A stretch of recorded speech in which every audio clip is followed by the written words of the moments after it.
ہم گالی کا جواب گالی سے تو نہیں دیں گے لیکن دلیل سے اس کا جواب ضرور دیں گے۔ یہاں جو لوگ آزادی کا نعرہ لے کر آئے، جو لوگ جمہوریت کا نعرہ لے کر آئے، تو انہوں نے جمہوریت کا بھی قتل کیا، آزادی کا بھی قتل کیا، اختلاف رائے کا بھی قتل۔ اگر ورکر کو کچھ ملا بھی، کوئی معمولی سا بینیفٹ، اس کے لیے بھی اس کو رشوت دینا پڑے۔ پی ڈی پی اور این سی کا نمبر 2 پوزیشن کے لیے مقابلہ ہے، ہمارا ان سے کوئی مقابلہ نہیں، ہم تو نمبر 1 پر ہے الگ سے۔ اننت ناگ راجوری کانسٹیچوئنسی سے اپنی پارٹی کے امیدوار ظفر اقبال منہا صاحب ہمارے ساتھ۔ ظفر صاحب، جب سے آپ کا نام اناؤنس ہوا اور جب سے آپ نے یہ مہم کا آغاز کیا، تب سے لے کر ابھی تک جو گراؤنڈ سچویشن آپ نے دیکھی، اس تعلق سے کیا کہیں گے، کس طرح کا ریسپانس مل رہا ہے؟ دیکھیے، اب آپ جانتے ہیں کہ ہم نے 4 اپریل کو میرے کینڈیڈیچر کا اعلان ہوا، اس کے بعد رمضان کے آخری ایام تھے، عید تھی، تو جس روز ہم نے فارم بھرا تو بارش تھی، بارش کے باوجود 6-7-8 ہزار لوگ اس ریلی میں آئے، تو ان کا ریسپانس جو تھا وہ اتنا حوصلہ افزا تھا کہ جسے لفظوں میں بیان نہیں کیا جا سکتا۔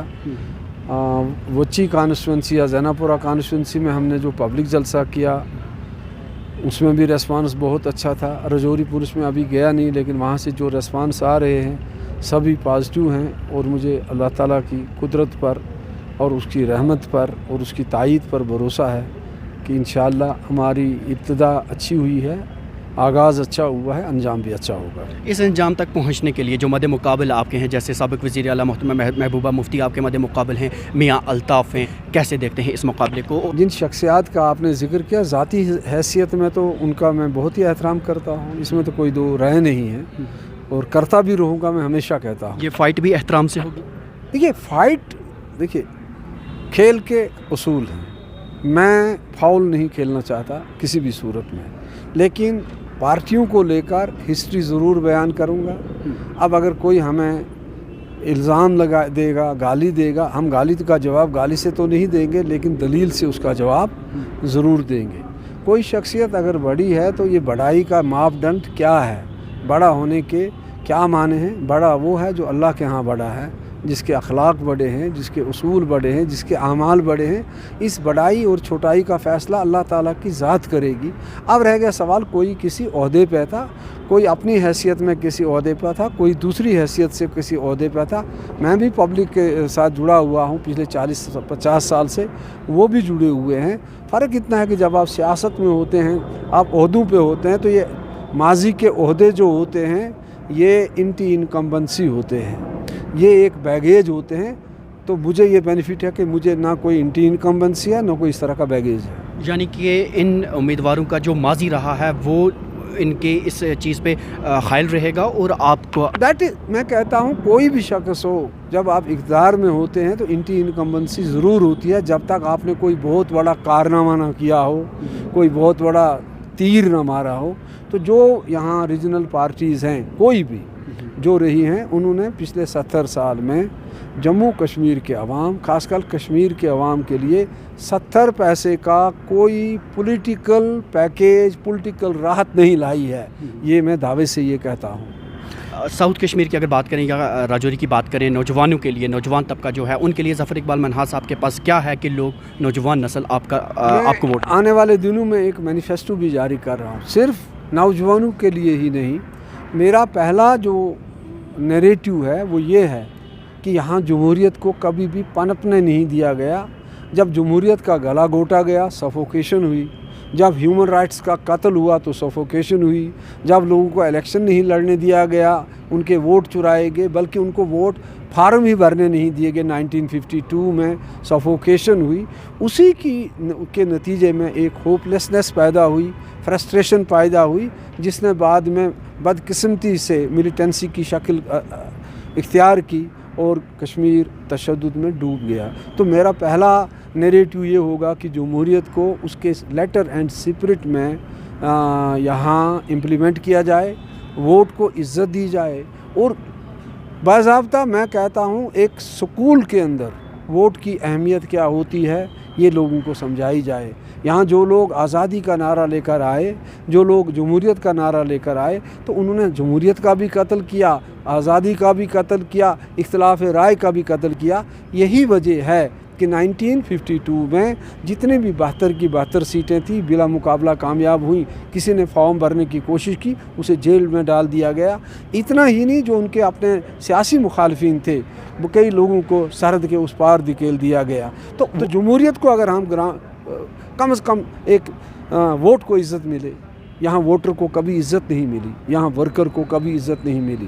اگر ورکر کو کچھ ملا بھی, کوئی معمولی سا بینیفٹ, اس کے لیے بھی اس کو رشوت دینا پڑے. آپ کو 90% کیس ایسے ملیں گے. سر کیا آپ کے کہنے کے مطابق جو اس سفوکیشن کی اکتاخت ہے وہ آپ کے حق میں کام آئے گی؟ میں سمجھتا ہوں میرے کام میں آئے یا نہ آئے, میں یہ کہہ رہا ہوں کہ میں ایک نیریٹو کو لے کر سامنے آنا چاہتا ہوں. میں ایک کلین نیٹ ایک گورننس کے حق میں ہوں. تو آپ کا مقصد اگر نیک ہے, نیت میں خلوص ہے, کام کیا آئے گا کیا نہیں وہ قسمت کی بات ہے. لیکن مجھے ایک چیز ہے, میں اس بات پر وشواس رکھتا ہوں اللہ کے فضل پر اور عوام کے موڈ پر, کہ اب عوام کدو بینگن نہیں رہے ہیں, اب عوام کو بار بار ایک ہی سوراخ سے نہیں ڈسا جائے گا. تو مجھے لگتا ہے اس چیز کو جب میں دیکھتا ہوں تو مجھے لگتا ہے, یہاں کئی لوگ کہتے ہیں کہ بھائی 2 پارٹیوں کا مقابلہ, میں کہتا ہوں یہ سچ ہے. وہ یہ ہے کہ پی ڈی پی اور این سی کا نمبر 2 پوزیشن کے لیے مقابلہ ہے. ہمارا ان سے کوئی مقابلہ نہیں, ہم تو نمبر 1 پر ہے الگ سے. پی ڈی پی اور این سی کا نمبر 2 پوزیشن کے لیے مقابلہ ہے. ہمارا ان سے کوئی مقابلہ نہیں, ہم تو نمبر 1 پر ہے الگ سے. اننت ناگ سے اگر ہم خطہ پیر پنچال کی جانب رخ کرتے ہیں تو پہاڑی بیلٹ وہ ہے. اپنے آپ ایک پہاڑی کے سرکردہ رہنما ہیں, تو پہاڑی قوم کے لیے آپ کیا وہ چیزیں رکھیں گے کہ خطہ پیر پنچال میں آباد جو پہاڑی افراد ہیں وہ آپ کے حق میں ووٹ؟ میرے خیال میں پہاڑیوں نے جہاں سے اپنا سفر شروع کیا تھا تو وہ بڑا کٹھن تھا. اس وقت لوگوں کے تک بات پہنچانا ایک بڑا معاملہ تھا.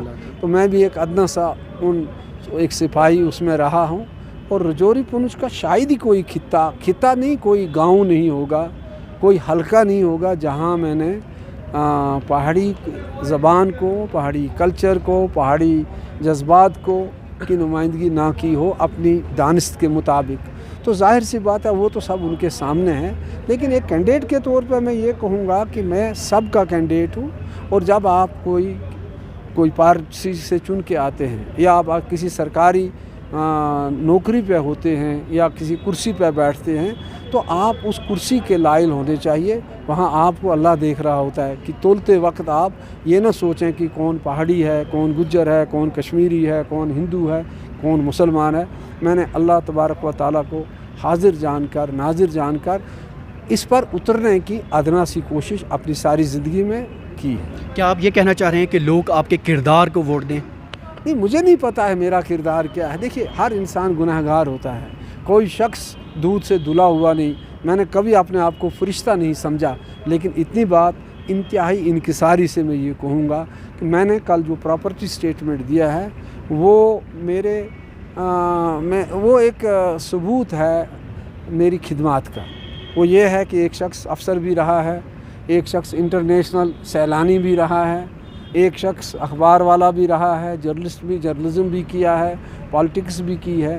تو آج کے روز کی سچائی یہ ہے کہ میرے پاس مکان نہیں ہے, میرے پاس گاڑی نہیں ہے, میرے پاس سوائے اس چند سیونگ کے جو میرے اس کے ہیں پینشن کے پیسے, تو کچھ ایسا ویسا تو ہے نہیں. لیکن یہ میرے لیے کوئی شرم کی بات نہیں ہے, مجھے اس بات پہ فخر ہے. میں چاہتا ہوں کہ جیسے میں خالی ہاتھ آیا تھا دنیا میں, خالی ہاتھ جاؤں. تو مجھے اس کا یہ مطلب نہیں کہ میں یہ سمجھوں کہ میں آسمان سے اترا ہوا کوئی فرشتہ ہوں. آپ نے ہمارے ساتھ بات کی سر, آپ کا بہت بہت شکریہ. Thank you. تو ناظرین, آپ تھے ظفر اقبال منہاس جو اپنی پارٹی کے اننت ناگ راجوری کانسٹیچوئنسی سے امیدوار ہیں. دینک سویرا کے لیے سری نگر سے کیمرہ مین اسرف خان کے ساتھ میں زبیر قریشی.